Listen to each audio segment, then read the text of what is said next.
ಬೆಂಗಳೂರು ಮಾಜಿ ಶಾಸಕ ಹಾಗೂ ಸಚಿವ ಬಿಸಿ ನಾಗೇಶ್ ಅವರ ನಿಧನಕ್ಕೆ ಮುಖ್ಯಮಂತ್ರಿ ಡಿಕೆ ಶಿವಕುಮಾರ್ ತೀವ್ರ ಸಂತಾಪ ವ್ಯಕ್ತಪಡಿಸಿದ್ದಾರೆ. ನಾಗೇಶ್ ಅವರ ಅಂತಿಮ ದರ್ಶನ ಪಡೆದು ಗೌರವ ಸಲ್ಲಿಸಿದ ಅವರು, ನಾಗೇಶ್ ಅವರು ತಮ್ಮೊಂದಿಗೆ ಶಾಸಕರಾಗಿ ಹಾಗೂ ಸಚಿವರಾಗಿ ಸೇವೆ ಸಲ್ಲಿಸಿದರು ಎಂದು ಸ್ಮರಿಸಿದರು. ನಾಗೇಶ್ ನನ್ನ ಹಳೆಯ ಸ್ನೇಹಿತರಾಗಿದ್ದು, ಶಾಸಕರಾಗಿ ಹಾಗೂ ಸಚಿವರಾಗಿ ತಮ್ಮೊಂದಿಗೆ ಸೇವೆ ಸಲ್ಲಿಸಿದರು. ಪ್ರಾಥಮಿಕ ಶಿಕ್ಷಣ ಕ್ಷೇತ್ರಕ್ಕೆ ಅವರು ನೀಡಿದ ಕೊಡುಗೆ ಶ್ಲಾಘನೀಯ ಎಂದು ಹೇಳಿದರು. ಅವರ ಅಗಲಿಕೆ ಕುಟುಂಬ ಹಾಗೂ ಪಕ್ಷಕ್ಕೆ ತುಂಬಲಾರದ ನಷ್ಟವಾಗಿದ್ದು, ರಾಜ್ಯ ಸರ್ಕಾರದ ವತಿಯಿಂದ ಅವರಿಗೆ ಸೂಕ್ತ ಗೌರವ ಸಲ್ಲಿಸಲಾಗುವುದು ಎಂದು ತಿಳಿಸಿದರು. ನನ್ನ ಹಳೆಯ ಸ್ನೇಹಿತ ನಾಗೇಶ್ ಅವರಿಗೆ ಗೌರವ ಸಲ್ಲಿಸಲು ಬಂದಿದ್ದೇನೆ. ಅವರು ಪ್ರಾಥಮಿಕ ಶಿಕ್ಷಣ ಕ್ಷೇತ್ರದಲ್ಲಿ ಅತ್ಯುತ್ತಮ ಕೆಲಸ ಮಾಡಿದ್ದರು. ಅವರಿಗೆ ಗೌರವ ಸಲ್ಲಿಸುವುದು ನನ್ನ ಕರ್ತವ್ಯ. ರಾಜ್ಯ ಸರ್ಕಾರವು ಅವರಿಗೆ ಸಂಪೂರ್ಣ ಗೌರವ ನೀಡಲಿದೆ. ಅವರ ನಿಧನವು ಕುಟುಂಬಕ್ಕೆ ಮಾತ್ರವಲ್ಲ, ಅವರ ಪಕ್ಷಕ್ಕೂ ದೊಡ್ಡ ನಷ್ಟವಾಗಿದೆ. ಅವರ ಆತ್ಮಕ್ಕೆ ದೇವರು ಶಾಂತಿ ನೀಡಲಿ ಎಂದು ಹೇಳಿದರು. ಇದೇ ವೇಳೆ ತಮ್ಮ ದೆಹಲಿ ಹಾಗೂ ಚೆನ್ನೈ ಪ್ರವಾಸದ ಬಗ್ಗೆಯೂ ಮಾಹಿತಿ ನೀಡಿದ ಅವರು, ಪಕ್ಷದ ಕಾರ್ಯಕಾರಿ ಸಮಿತಿ ಸಭೆಯಲ್ಲಿ ಭಾಗವಹಿಸಲು ದೆಹಲಿಗೆ ತೆರಳುತ್ತಿರುವುದಾಗಿ ತಿಳಿಸಿದರು.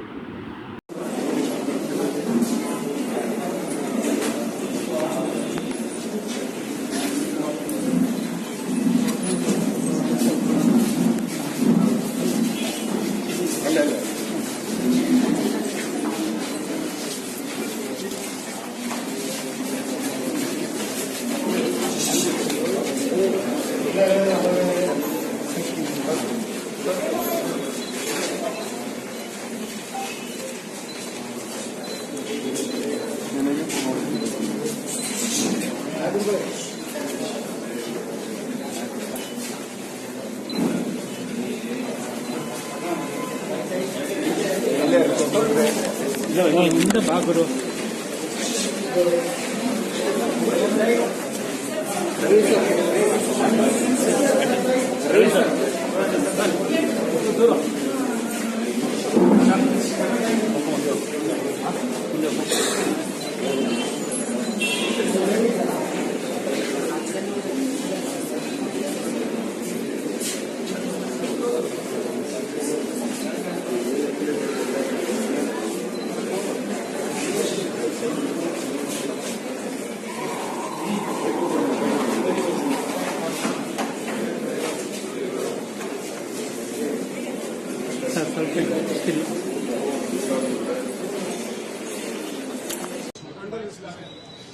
Today I just came to meet my old friend Mr. Nagesh. He was a legislator with us. He was a minister for us, done a very good job in primary education.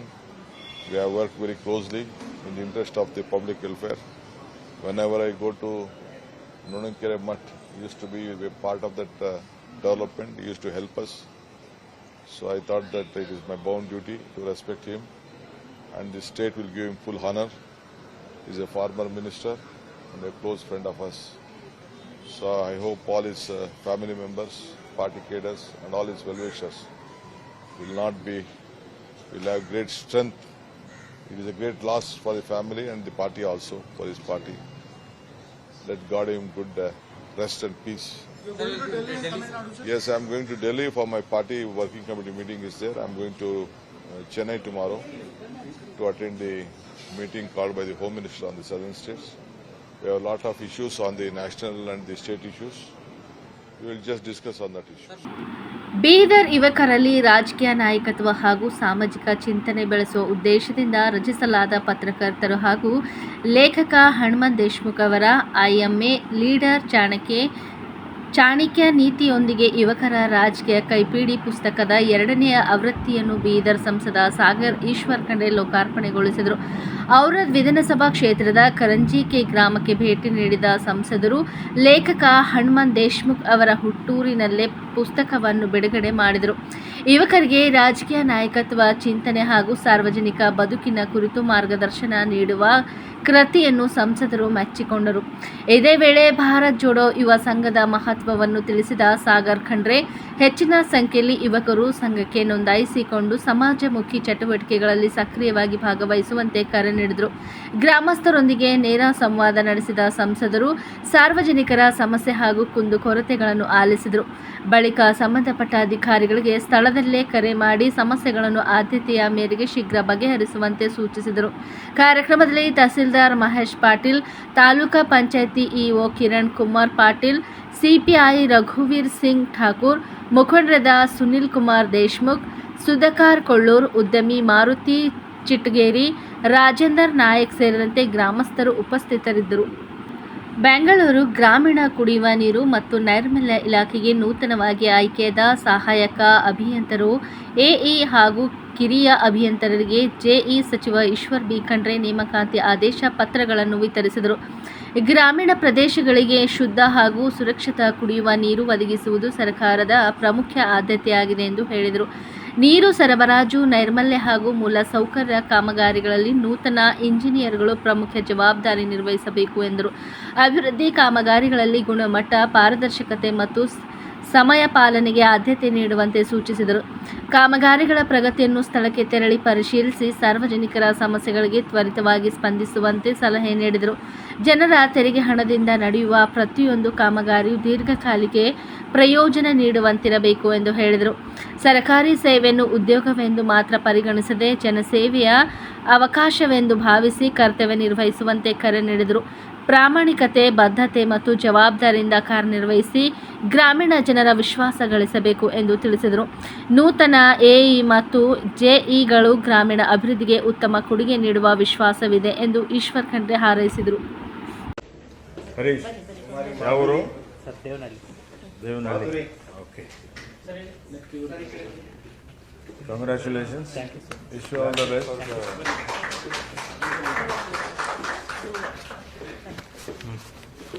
Sachin MS. Congress. Next ಹೇಳಿ. ಏನು ಹೆಸರಮ್ಮ? ಕುಮಾರ್ ಹಿತೈಷಿ. ಏನು qualification? MTech ಏನಾಗಿದೆಯಾ? ಯಾವ college? ಅಭಿನಂದನೆಗಳು.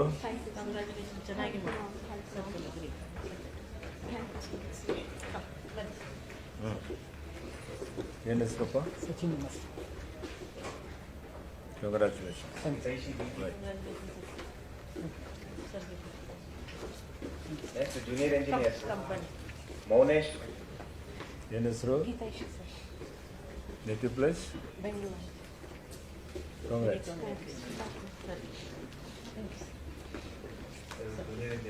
ಏನು ಹೆಸರಪ್ಪ? ಮೌನೇಶ್. ಮೌನೇಶ್. ಸುಹಾಸ್. ಯಾದಗಿರಿ ನಂಬಾರ್ದು ಇದೆಯಾ? ಯಾವ ಕಾಲೇಜಲ್ಲಿ ವಿದ್ಯಾಭ್ಯಾಸ ಮಾಡಿದ್ಯಾ? ದೊಡ್ಡದಾರಿ. ಒಳ್ಳೆದಾಗಿ. Amar. HK 19. Okay, congrats. Sir Tasleem. ಯಾವರಪ್ಪ? ಬಾಲ್ಕಿ ಇದೆಯಾ? ನಮ್ಮ ಕ್ಷೇತ್ರ. ಏನು ಹೆಸರು? ಅಮರ್. ಯಾರ ಮಗ? ಓಕೆ. ಸುದರ್ಶನ್. ಎಲ್ಲಿ ಕಲ್ತೀಯಾ? ನಮ್ಮ ಕಾಲೇಜಲ್ಲಿ ಓದಿದೆಯಾ? ರೈಟ್. ಬಾಲ್ಕಿ BKITಯಲ್ಲಿ ಓದಿದ್ದಾನೆ. ತಸ್ಲೀಂ. ಕಂಗ್ರ್ಯಾಚುಲೇಷನ್. Native place? ರಾಯಚೂರಾ? Okay, all the best. ಬನ್ನಿ. ಏನು ಹೆಸರು? ಸುದರ್ಶನ್. ಓಕೆ, ನಿಮ್ಮೆಲ್ಲರಿಗೆ ಪ್ರಥಮ ಬಾರಿಗೆ ನಾನು ನನ್ನ ಪರವಾಗಿ, ಇಲಾಖೆ ಪರವಾಗಿ, ಸರ್ಕಾರದ ಪರವಾಗಿ ಹಾರ್ದಿಕ ಅಭಿನಂದನೆ ಮತ್ತು ಶುಭಾಶಯಗಳನ್ನು ಕೊಡ್ತೇನೆ.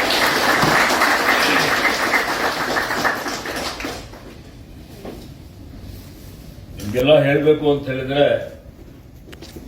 ನೀವೆಲ್ಲ ಇಂಜಿನಿಯರ್ಗಳಿದ್ದೀರಿ, ನಾನು ಇಂಜಿನಿಯರ್ ಇದ್ದೀನಿ, ವೃತ್ತಿಯಿಂದ ಇಂಜಿನಿಯರ್ ಇದ್ದೀನಿ. ಆದರೆ ನಾನು ಸಾರ್ವಜನಿಕವಾಗಿ ಇವತ್ತು ಪ್ರವೃತ್ತಿಯಿಂದ ಸಾರ್ವಜನಿಕ ಸೇವೆಯಲ್ಲಿ ಇದ್ದೇನೆ. Engineers are the dominators of the world ಅಂತ ಹೇಳ್ತಾರೆ. ಅದು ಸತ್ಯನೇ ಇದೆ. ಇವತ್ತೇನೇ ಅಭಿವೃದ್ಧಿ ಕೆಲಸ ಕಾರ್ಯ ಮಾಡ್ರೆ ಇವತ್ತು ಇಂಜಿನಿಯರ್ ಇಲ್ಲದೆ ಏನೂ ಮಾಡಲಿಕ್ಕೆ ಆಗೋದಿಲ್ಲ. ಇವತ್ತೊಂದು ರಸ್ತೆ ಮಾಡಿ, ಚರಂಡಿ ಮಾಡಿ, ಕುಡಿಯುವ ನೀರಿನ ವ್ಯವಸ್ಥೆ ಮಾಡಿ, ದೇವಾಲಯ ಕಟ್ಟ್ರಿ, ವಿಮಾನ ನಿಲ್ದಾಣ ಕಟ್ಟ್ರಿ, ರೈಲ್ವೆ ಸ್ಟೇಷನ್ ಕಟ್ಟ್ರಿ, ಏನ್ ನಿರ್ಮಾಣ ಮಾಡಬೇಕು ಅಂತ ಹೇಳಿದ್ರು ನಮಗೆ ಇಂಜಿನಿಯರ್ಸ್ ಬೇಕು. ಇವತ್ತು ನಾಗರಿಕತೆ ಇಷ್ಟೊಂದು ಬೆಳೆದಿದೆ ಅಂತ ಹೇಳಿದ್ರೆ ಅದಕ್ಕೆ ಮುಖ್ಯ ಕಾರಣ ಇವತ್ತು ನಮ್ದೇನು ಪರಿಣಿತರಿದ್ದಾರೆ, ಕಾರ್ಮಿಕರಿದ್ದಾರೆ, ಇಂಜಿನಿಯರ್ಸ್ ಇದ್ದಾರೆ, ವಿನ್ಯಾಸ ಮಾಡ್ತಾ ಇದ್ದಾರೆ, ಅವರೆಲ್ಲರೂ ಕಾರಣಕರ್ತರಾಗಿದ್ದಾರೆ. ನೀವೆಲ್ಲ ರಾಷ್ಟ್ರ ನಿರ್ಮಾತೃರು ಅಂತ ಹೇಳಿದ್ರೆ ಪ್ರತಿಶೋಕ್ತಿ ಆಗೋದಿಲ್ಲ. ಹೀಗಾಗಿ ಇವತ್ತು ನಿಮ್ಮ ಮೇಲೆ ಒಂದು ದೊಡ್ಡ ಜವಾಬ್ದಾರಿ ಇದೆ. ನಾವೆಲ್ಲ ಇವತ್ತು ನೆನಪಿಸ್ಕೊಳ್ತೀವಿ, ಯಾರಿಗೆ ನಮ್ಮ ಆದರ್ಶ ಇಂಜಿನಿಯರ್ ಯಾರಪ್ಪ, ನಿಮ್ಮ ರೋಲ್ ಮಾಡೆಲ್ ಯಾರು? ಸರ್ ಎಂ ವಿಶ್ವೇಶ್ವರಯ್ಯ ಅಂತ ಹೇಳ್ತೀವಿ. ನಿಮ್ಮ ಮನೆಯಲ್ಲೂ ಭಾಳ ಜನ ಇಂಜಿನಿಯರ್ಸ್ ಇರ್ಬೋದು, ನಿಮ್ಮ ತಂದೆ ತಾಯಿಗಳಲ್ಲಿ ಯಾರಾದ್ರೂ ಒಬ್ಬರು ಇಂಜಿನಿಯರ್ಸ್ ಇರ್ಬೋದು, ನಿಮ್ಮ ಅಣ್ಣ ತಮ್ಮ ಇರ್ಬೋದು. ಅವ್ರ ಹೆಸರು ತೋತ್ರೆ ಇಲ್ಲ. ಈ ಜಗತ್ತು ಸಾಧಕರನ್ನು ಸ್ಮರಿಸ್ತದೆ. ನಾವು ಏನಾದರೂ ಸಾಧನೆ ಮಾಡಬೇಕು ಅಂತ ಇರ್ಬೇಕು. ಆ ರೀತಿಯಲ್ಲಿ ಯಾವ ರೀತಿಯಲ್ಲಿ ನಾವು ಸರ್ ಎಂ ವಿಶ್ವೇಶ್ವರಯ್ಯನವರಿಗೆ ಸ್ಮರಿಸ್ತಾರೆ. ಅವರ ಕರ್ತವ್ಯ ನಿಷ್ಠೆ, ಅವರ ಪ್ರಾಮಾಣಿಕತೆ, ಅವರ ದಕ್ಷತೆ, ಅವರೆಲ್ಲ ಏನು ಸೇವೆ ಮಾಡಿದ್ದಾರೆ, ಸಾಧನೆ ಮಾಡಿದ್ದಾರೆ, ಇವತ್ತಿಗೂ ಪ್ರತಿಯೊಬ್ಬರು ಅದನ್ನು ಸ್ಮರಿಸ್ತಾರೆ. ಆ ರೀತಿಯಲ್ಲಿ ಇವತ್ತು ನಿಮ್ಮ ಮೇಲೆ ದೊಡ್ಡ ಜವಾಬ್ದಾರಿ ಇದೆ. ನಮ್ಮ ಇಲಾಖೆ ವತಿಯಿಂದ 13 ಸಹಾಯಕ ಇಂಜಿನಿಯರ್ ಮತ್ತು 40 ಕಿರಿಯ ಇಂಜಿನಿಯರ್ಗಳಿಗೆ ಇವತ್ತು ನಾವು ನೇಮಕಾತಿ ಆದೇಶ ಕೊಡ್ತಾ ಇದ್ದೇವೆ. ನೀವೆಲ್ಲ ಗ್ರಾಮೀಣ ಕುಡಿಯುವ ನೀರು ಮತ್ತು ನಮ್ಮೆಲ್ಲ ಇಲಾಖೆಯಲ್ಲಿ ಇವತ್ತು ಸೇವೆಗೆ ಸೇರ್ತಾ ಇದ್ದೀರಿ. ನೀರು ಅಂದ್ರೆ ಜೀವ ಜಲ. ನೀರಿಲ್ಲದೆ ಇದೆ ಏನಾದ್ರು? ಬೆಳಿಗ್ಗೆ ಇದ್ರೆ ಎಲ್ಲರಿಗೆ ಏನ್ ಬೇಕು? ನೀರು ಬೇಕು. ನೀರಿಗಾಗಿ ಯುದ್ಧ ಆಗ್ತದೆ ಅಂತ ಹಿಂದೆ ನಮ್ಮ ಹಿರಿಯರು ಹೇಳ್ತಾ ಇದ್ರು. ಅವಾಗೆಲ್ಲ ನೀರೇ ನೀರು, ಮಳೆ ಎಲ್ಲ ಚೆನ್ನಾಗಿ ಆಗ್ತಾ ಇತ್ತು. ನಾವು ಅಂತಿದ್ವಿ ಹಿಂಗೆ ಆಗ್ತದಪ್ಪ ಅಂತ. ನಾವೇ ನೋಡ್ತಾ ಇದ್ದೀವಿ ಎಲ್ಲ ಕಡೆ ನೋಡಿ. ನಮ್ದು ತಮಿಳುನಾಡು ನಡೀತಾ ಇದೆ, ಕಾವೇರಿ ನಡೀತಾ ಇದೆ, ಮಹದಾಯಿ ನಡೀತಾ ಇದೆ. ಎಲ್ಲ ಕಡೆ ಒಂದು ರೀತಿಯಲ್ಲಿ ಇವತ್ತು ಭಾರತ ಪಾಕಿಸ್ತಾನದ ಸಹಿತ ನೀರಿಗಾಗಿ ಬಾಂಗ್ಲಾದೇಶ ಜೊತೆಯಲ್ಲಿಯೂ ವಾದ ವಿವಾದ ನಡೀತಾ ಇರ್ತದೆ. ಇವತ್ತು ಇಂಥ ಒಂದು ಪ್ರಕೃತಿ ವಿಕೋಪದ ಸಂದರ್ಭದಲ್ಲಿ ಪ್ರತಿಯೊಬ್ಬರಿಗೂ ನೀರಿನ ಬಹಳ ದೊಡ್ಡ ಅವಶ್ಯಕತೆ ಇದೆ. ಹೀಗಾಗಿ ಜನರಿಗೆ ಏನ್ ಬೇಕಾಗಿದೆ? ಎಲ್ಲ ವಿಶೇಷವಾಗಿ ಗ್ರಾಮೀಣ ಭಾಗದ ಜನರಿಗೆ ಇವತ್ತೇನು 61% ಜನ ಗ್ರಾಮೀಣ ಭಾಗದಲ್ಲಿ ವಾಸ ಮಾಡ್ತಾ ಇದ್ದಾರೆ. ಅವರಿಗೆ ದಿನ ಬೆಳಿಗ್ಗೆ ಎದ್ರೆ, ಅದರಲ್ಲಿ ವಿಶೇಷವಾಗಿ ನಮ್ಮ ಅಕ್ಕ ತಂಗಿಯಂದಿರಿಗೆ, ತಾಯಂದಿರಿಗೆ ನಾನು ನೋಡಿದ್ದೇನೆ ಶಾಸಕನಾಗಿ. ಈಗ ಯಾವತ್ತಿಗೂ ಅವ್ರು ಏನೇ ಬಹಳ ವಿಶಿಷ್ಟವಾಗಿದ್ರು ಮನೆ ಹೊರಗೆ ಬರೋದಿಲ್ಲ.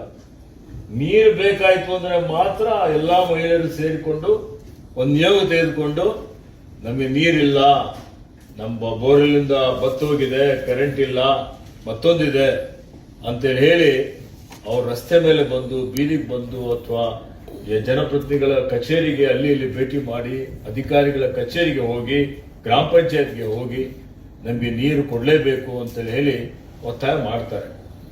ಹೀಗಾಗಿ ಇವತ್ತು ರಾಜ್ಯದಲ್ಲಿ ನಮ್ಮಲ್ಲಿ ಸುಮಾರು 4 ಕೋಟಿ ಜನ ಗ್ರಾಮೀಣ ಭಾಗದಲ್ಲಿ ವಾಸ ಮಾಡ್ತಾ ಇದ್ದಾರೆ. ಪ್ರತಿಯೊಬ್ಬರಿಗೂ ನನ್ನ ಪ್ರಕಾರ ಕನಿಷ್ಠ 100 ಲೀಟರ್ ಪ್ರತಿಯೊಬ್ಬರಿಗೂ ಪರ್ ಹೆಡ್ ನೀರು ಕೊಡಬೇಕು.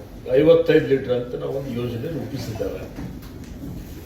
ಅಷ್ಟಾದರೂ ಕನಿಷ್ಠ ಅವರಿಗೆ ಕುಡಿಲಿಕ್ಕೆ ನೀರು ಕೊಡುವಂಥದ್ದು, ಉಪಯೋಗ ಮಾಡಲಿಕ್ಕೆ ನೀರು ಕೊಡುವಂಥದ್ದು ಆಯಾ ಸರ್ಕಾರದ ಆದ್ಯ ಕರ್ತವ್ಯವಾಗಿದೆ. ಚೆನ್ನೈನ ತಮಿಳುನಾಡು ಮುಖ್ಯಮಂತ್ರಿ ಸಿ ಜೋಸೆಫ್ ವಿಜಯ್ ಅವರು ಬುಧವಾರ ರಾಜ್ಯದ ಜನತೆಗೆ ಬಂಪರ್ ಗಿಫ್ಟ್ ನೀಡಿದ್ದು, ಮುಖ್ಯಮಂತ್ರಿಗಳ ಸಮಗ್ರ ಆರೋಗ್ಯ ವಿಮಾ ಯೋಜನೆಯಡಿ ವಾರ್ಷಿಕ ವಿಮಾ ಮೊತ್ತವನ್ನು 5 ಲಕ್ಷ ರೂಪಾಯಿಗಳಿಂದ 25 ಲಕ್ಷ ರೂಪಾಯಿಗಳಿಗೆ ಹೆಚ್ಚಿಸುವುದಾಗಿ ಘೋಷಿಸಿದ್ದಾರೆ. ರಾಜ್ಯದ ಆರೋಗ್ಯ ವ್ಯವಸ್ಥೆಯನ್ನು ಸುಧಾರಿಸಲು ಈ ಮಹತ್ವದ ಉಪಕ್ರಮ ಜಾರಿಗೆ ತರಲಾಗಿದೆ ಎಂದ ಸಿಎಂ ವಿಜಯ್, ವೈದ್ಯಕೀಯ ಚಿಕಿತ್ಸೆಯು ಮೂಲಭೂತ ಹಕ್ಕು, ಸವಲತ್ತು ಅಲ್ಲ ಎಂದು ಒತ್ತಿ ಹೇಳಿದ್ದಾರೆ. ಆದಾಯ ಅಥವಾ ಸ್ಥಳವನ್ನು ಲೆಕ್ಕಿಸದೆ ಗುಣಮಟ್ಟದ ಆರೋಗ್ಯ ರಕ್ಷಣೆಗೆ ಇರುವ ಅಡೆತಡೆಗಳನ್ನು ತೆಗೆದುಹಾಕುವ ಗುರಿಯನ್ನು ಸರ್ಕಾರ ಹೊಂದಿದೆ ಎಂದು ಹೇಳಿದ್ದಾರೆ. ಇನ್ನು ತಮಿಳುನಾಡಿನ ಮಹಿಳಾ ಸರ್ಕಾರಿ ನೌಕರರಿಗೂ ಭರ್ಜರಿ ಗಿಫ್ಟ್ ನೀಡಿರುವ ವಿಜಯ್ ಅವರು 3ನೇ ಮಗುವಿನ ಹೆರಿಗೆ ರಜೆಯನ್ನು 12 ವಾರಗಳಿಂದ 365 ದಿನಗಳವರೆಗೆ ವಿಸ್ತರಿಸುವುದಾಗಿ ಘೋಷಿಸಿದ್ದಾರೆ. ಪ್ರಸ್ತುತ ಮಹಿಳಾ ಸರ್ಕಾರಿ ಉದ್ಯೋಗಿಗಳಿಗೆ 2 ಮಕ್ಕಳಿಗೆ ಮಾತ್ರ 365 ದಿನಗಳ ಹೆರಿಗೆ ರಜೆ ನೀಡಲಾಗುತ್ತಿದ್ದು, 2 ಅಥವಾ ಅದಕ್ಕಿಂತ ಹೆಚ್ಚು ಮಕ್ಕಳಿರುವವರಿಗೆ 12 ವಾರಗಳವರೆಗೆ ಹೆರಿಗೆ ರಜೆ ನೀಡಲಾಗುತ್ತಿದೆ. ಈಗ 3ನೇ மகு ಆದರೂ ಅವರಿಗೆ 1 ವರ್ಷ ಹೆರಿಗೆ ரஜை சிகலிது. இன்மை போன்றவற்றை படிப்படியாக அகற்றி ஏழை பணக்காரர், கிராமம், நகரம் என்ற பாகுபாடின்றி ஒவ்வொருவருக்கும் தரமான மற்றும் எளிதான மருத்துவ சேவை கிடைக்க செய்வதை முதன்மையான நோக்கமாக கொண்டு செயல்பட்டு வருகிறது நமது அரசு. மாண்புமிகு பேரவைத் தலைவர் அவர்களே, மருத்துவம் மற்றும் மக்கள் நல்வாழ்வு துறையில் சில அறிவிப்புகளை சட்டப்பேரவை விதி 110 கீழ் இன்று வெளியிட விரும்புகிறேன். வடசென்னை மக்களுக்கு உயர்தர மருத்துவ சேவை எளிதில் கிடைக்கும் வகையில் பெரம்பூரில் ரூபாய் 300 கோடி மதிப்பீட்டில் 400 படுக்கைகள் கொண்ட உலகத் தரத்திலான பன்னோக்கு உயர் சிறப்பு மருத்துவமனை அமைக்கப்படும். முதலமைச்சரின் விரிவான மருத்துவ காப்பீட்டுத் திட்டத்தின் இலவச மருத்துவ சிகிச்சைக்கான மருத்துவ காப்பீட்டுத் தொகை ஆண்டொன்றுக்கு தற்போதுள்ள 5 லட்சத்திலிருந்து ரூபாய் 25 லட்சமாக உயர்த்தப்படும். ಮಧ್ಯಪ್ರದೇಶದ ಖಾಂಡ್ವಾದಲ್ಲಿ ಬೀದಿ ನಾಯಿಗಳ ಹಾವಳಿ ಹೆಚ್ಚುತ್ತಿರುವುದನ್ನು ಖಂಡಿಸಿ ವಿಶಿಷ್ಟ ಪ್ರತಿಭಟನೆ ಮೂಲಕ ಸುದ್ದಿಯಾಗಿದ್ದಾರೆ. ವ್ಯಕ್ತಿಯೊಬ್ಬರು ನಾಯಿ ವೇಷ ಧರಿಸಿ ಜಿಲ್ಲಾಧಿಕಾರಿ ಕಚೇರಿಯಲ್ಲಿ ನಡೆದ ಸಾರ್ವಜನಿಕ ಅಹವಾಲು ಸ್ವೀಕಾರ ಸಭೆಗೆ ಆಗಮಿಸಿದ್ದು, ಇದನ್ನು ನೋಡಲು ಅಧಿಕಾರಿಗಳು ಹಾಗೂ ಸ್ಥಳೀಯರು ಹೆಚ್ಚಿನ ಸಂಖ್ಯೆಯಲ್ಲಿ ಜಮಾಯಿಸಿದ್ದು ಕಂಡುಬಂತು. ಈ ಪ್ರತಿಭಟನೆ ವಿಶಿಷ್ಟವಾಗಿರುವುದಷ್ಟೇ ಅಲ್ಲದೆ ನಗರ ಪ್ರದೇಶಗಳಲ್ಲಿ ಹೆಚ್ಚುತ್ತಿರುವ ಬೀದಿ ನಾಯಿಗಳ ಸಮಸ್ಯೆ ಹಾಗೂ ಸಾಮಾನ್ಯ ನಾಗರಿಕರ ಸುರಕ್ಷತೆ ಕುರಿತು ಗಂಭೀರ ಪ್ರಶ್ನೆಗಳನ್ನು ಹುಟ್ಟುಹಾಕಿದೆ. ಸಾರ್ವಜನಿಕರ ಸುರಕ್ಷತೆಯನ್ನು ಖಚಿತಪಡಿಸುವುದು ಆಡಳಿತ ಇಲಾಖೆಯ ಜವಾಬ್ದಾರಿಯಾಗಿದೆ. ಈ ಸಮಸ್ಯೆಗೆ ಶಾಶ್ವತ ಹಾಗೂ ಸೂಕ್ಷ್ಮತೆಯಿಂದ ಕೂಡಿದ ಪರಿಹಾರ ಕಂಡುಕೊಳ್ಳುವುದು ಅಗತ್ಯವಾಗಿದೆ ಎಂಬುದು ಸಂಘ ಸಂಸ್ಥೆಗಳು ಸಾಮಾನ್ಯ ನಾಗರಿಕರ ಆಗ್ರಹವಾಗಿದೆ. ಖಾಂಡ್ವಾ ಜಿಲ್ಲಾಧಿಕಾರಿ ಕಚೇರಿಯಲ್ಲಿ ಪ್ರತಿಪಕ್ಷದ ನಾಯಕ ದೀಪಕ್ ಮುಲ್ಲೋ ರಾಥೋಡ್ ಹಾಗೂ ಇತರರು ಕಳೆದ 4 ವರ್ಷಗಳಲ್ಲಿ ಬೀದಿ ನಾಯಿಗಳ ಸಂತಾನಹರಣಕ್ಕಾಗಿ 40 ಲಕ್ಷ ರೂಪಾಯಿ ವೆಚ್ಚ ಮಾಡಿದರೂ 13,225 ನಾಯಿ ಕಡಿತ ಪ್ರಕರಣಗಳು ವರದಿಯಾಗಿರುವುದನ್ನು ಜಿಲ್ಲಾಧಿಕಾರಿಗಳ ಮುಂದೆ ಪ್ರಸ್ತಾಪಿಸಿದರು. ದೆಹಲಿಯಿಂದ ಬಂದ ಡಾಗಿ ಬ್ರದರ್ ಎಂಬ ವ್ಯಕ್ತಿ ಸಂತಾನಹರಣ ಕಾರ್ಯಕ್ರಮದಲ್ಲಿ ಅಕ್ರಮಗಳು ನಡೆದಿವೆ ಎಂದು ಆರೋಪಿಸಿ ದೂರು ಸಲ್ಲಿಸಿದರು. ಈ ಯೋಜನೆಯಲ್ಲಿ ಪಾರದರ್ಶಕತೆ ಕಾಪಾಡಬೇಕು ಹಾಗೂ ಬೀದಿ ನಾಯಿಗಳ ನಿಯಂತ್ರಣಕ್ಕೆ ಕಠಿಣ ಕ್ರಮ ಕೈಗೊಳ್ಳಬೇಕು ಎಂದು ಆಗ್ರಹಿಸಿದರು. ಆದರೆ ಕಾರ್ಯನಿರ್ವಾಹಕ ಇಂಜಿನಿಯರ್ ಸಂಜಯ್ ಶುಕ್ಲಾ ಸೇರಿದಂತೆ ಅಧಿಕಾರಿಗಳು ಅಕ್ರಮ ನಡೆದಿರುವ ಆರೋಪಗಳನ್ನು ತಳ್ಳಿಹಾಕಿದರು. ಶೀಘ್ರದಲ್ಲೇ ಸಂಬಂಧಿತ ಅಂಕಿಅಂಶಗಳನ್ನು ಹಂಚಿಕೊಳ್ಳುವುದಾಗಿ ಅವರು ಭರವಸೆ ನೀಡಿದರು. क्या है, सुप्रीम कोर्ट ने बोला है कि कुत्तों की नसबंदी होना चाहिए और जो खतरनाक कुत्ते हैं उनको कहीं शिफ्ट करना चाहिए. करा आपने? सब वैक्सीनेशन हो रहा है. इनको यही नहीं पता भैया बधियाकरण बंद है. सब है चालू. बंद है. बंद है. अभी चलेंगे अपन चलता रहो. झूठ बोलने की सीमा होती है. तुम तो सीमा पार कर गए. वैक्सीनेशन और ये सब हो रहा फिर तो है. ये खुद कितने बच्चे हुए इनके? अभी 6 बच्चे हुए इनके. जबकि इसकी बधियाकरण हो चुका था. ये खुद परेशान है बेचारा. कहां से पालेगा? एक बच्चा पढ़ने जाता कितना खर्चा है. शिकायत ही करूंगा, FIR दर्ज कराऊंगा उस कंपनी के खिलाफ. 6 बच्चे हो गए. देखिए, खंडवा में जो बधियाकरण के नाम पर, कुत्तों की नसबंदी के नाम पर जो भ्रष्टाचार हुआ है, उस भ्रष्टाचार का उजागर करने के लिए हमारे डॉगी भाई को दिल्ली से यहाँ आना पड़ा. इनका ये कहना है कि इनकी नसबंदी हो चुकी थी, उसके बाद भी इनको 6 बच्चे हुए, जिससे इनको ऐसा पता चला कि जो ये बधियाकरण है इसमें कई कुत्तों को ऐसे ही छोड़ दिया जाता है और वह निश्चिंत होकर घूमते हैं. पर जब उनका परिवार बढ़ता है तब उनको समझ आती है. तो आज इन्हीं सभी बातों को लेकर यह कलेक्टर की जनसुनवाई में इन्होंने खंडवा नगर निगम के खिलाफ आवेदन दिया है कि 40 लाख रुपए का इन्होंने बिल निकाल लिया है और बधियाकरण के नाम पर, और जो कंपनी है उसने फर्जी तरीके से बिल लगाकर पैसे निकाल लिए हैं और यहाँ के नेता, कर्मचारी और नगर निगम पूरी मिली हुई है और कुत्तों की नसबंदी के नाम पर फर्जीवाड़ा कर रही है. क्या चाहते हो, क्या मांग करना चाहते हो? हमारे डॉगी भाई की स्पष्ट मांग है कि जिन अधिकारी ने ऐसा कार्य किया है, जिन कंपनी ने ऐसा कार्य किया है, उन कंपनियों के खिलाफ सख्त कार्रवाई हो जाए और नया टेंडर निकाला जाए और नए तरीके से बधियाकरण किया जाए. क्योंकि खंडवा में 4 साल में 13,225 लोगों को ये डॉगी भाई के द्वारा काटा गया है, जो बहुत बड़ा आंकड़ा है. माननीय उच्च न्यायालय का भी इसमें संज्ञान है कि ऐसी घटनाएं नहीं होनी चाहिए. अगर 13,000 बच्चों में से अगर 2 को भी रेबीज हो जाएगा तो उनके परिवार पर क्या बीतेगी आप कल्पना नहीं कर सकते.